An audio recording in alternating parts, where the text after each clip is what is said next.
ఇటీవల నా పైన అనుచిత వ్యాఖ్యలు చేశారు. దానికి నేను చాలా హర్ట్ అయ్యి ఇప్పటికే మంత్రులకు 46 మంది ఎమ్మెల్యేలకు ఫోన్లో మాట్లాడాను. ఎందుకంటే మీ పైన అన్నారు, నా పైన అన్నారు సార్, ఏం చేయమంటే దౌర్భాగ్య పడిందని చెప్పాను. సో నేను ఒకటే కోరాను, I want apology from Palla Srinivas అనేది ఇట్ వాజ్ మై డిమాండ్. అంతమించి నేను ఆయన ఏమీ అనలేదు. కానీ నిన్న ప్రసాద్ శ్రీనివాస్ అని ఇక్కడ గాజువాక సమన్వయకర్త అంటే ఎవరు నాకు తెలియదు, అతను నా పైన నేను ఒక ప్రెస్ నోట్ రిలీజ్ చేశాడు. ఏమని, రామ్ ఒక బ్లాక్మెయిలర్ అని, ఒక బ్రోకర్ అని, ఒక లుచ్చ అని, మరి ఇలాంటి మాట. మరి గత 5 ఏళ్ళలో నేను జగన్ పైన పోరాటం చేసినప్పుడు ఈ లుచ్చ, ఈ బ్రోకర్, ఈ బ్లాక్మెయిలర్ ఎందుకు మీరు నా వెంట నడిస్తే అడుగుతున్నాను. ఎందుకంటే ఆ రోజు మీకు ధైర్యం సరిపోలేదు అడుగుతున్నాను. ఈరోజు పార్టీ అధికారం వచ్చింది కదా అని మదం ఎక్కి మాట్లాడుతున్నాడు పల్లా శ్రీనివాస్. అందువల్ల ఈరోజు పల్లా శ్రీనివాస్ గాజువాకలో చేస్తే అరాచకాలు, అక్రమాలు అంతే కాదు, సెటిల్మెంట్లు, ఎవరైనా బెదిరింపులు.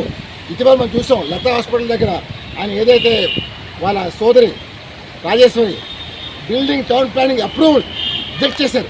అయినా సరే అధికారం చేతిలో ఉంది కదా, రౌడీయిజంతో, గోండాయిజంతో బిల్డింగ్ కడుతున్నారు. అంటే ఇటు వెళ్ళిపోతున్నాం. వాటర్ మెసేజ్ సొసైటీని అడుగుతాను. అక్కడ ఏదో గుల్ల జాలుగుపేట ఏదో అక్కడ గుడి తప్ప మిగతా భూమిని ఆక్రమిస్తాడంట. అంటే నేను ఒకటే కోరుతున్నాను, నా పైన ఈ ఆరోపణలు ఏవైతే చేశారో ఐ స్ట్రాంగ్లీ కండెమ్ ఇట్. నేను ఒకటే కోరుతున్నాను, I'm asking a CBI enquiry on myself and Palla Srinivasarao. ఎందుకంటే ఇది ఎవరు తప్పు చేశారు, ఎవరు ఏం చేశారో సిబిఐ తెలుస్తుంది. నేను ఢిల్లీ వెళ్తున్నాను, డెఫినెట్గా ఎంక్వైరీ కోరుతున్నాను. చంద్రబాబు కూడా ఒకటే డిమాండ్ చేశారు, remove this fellow from state president, he is uneligible, but this comes a bad name to the party and they are giving a wrong message to society. అందువల్ల పల్లా శ్రీనివాస్ గారు ఏదైతే నా మీద అనుచిత వ్యాఖ్యలు ఇతని చేత మాట్లాడించారు, ఇది shame on the Telugu pride, Telugu జాతి ఆత్మగౌరవం మంటకైపోయారు. తెలుగుదేశం పార్టీ ఇలాంటి మాటలు మాట్లాడు, ఒక సంస్కృతి ఉంది, ఒక మంచి పద్ధతి ఉంది. అలాంటి పద్ధతి వాతావరణంలో ఈ సంస్కృతిని మార్చి లేనిపోయిన మాటలతో ప్రజల్ని రెచ్చగొట్టి ప్రజలు పురుగులా చూస్తారు. ముఖ్యంగా గాజువాకలో ఒక కమ్యూనిటీని పల్లా శ్రీనివాస్ చాలా హీనంగా చూస్తున్నారు. ఆ కమ్యూనిటీ ఏది కాదు, కమ్మా కమ్యూనిటీని చాలా హీనంగా చూస్తున్నారు.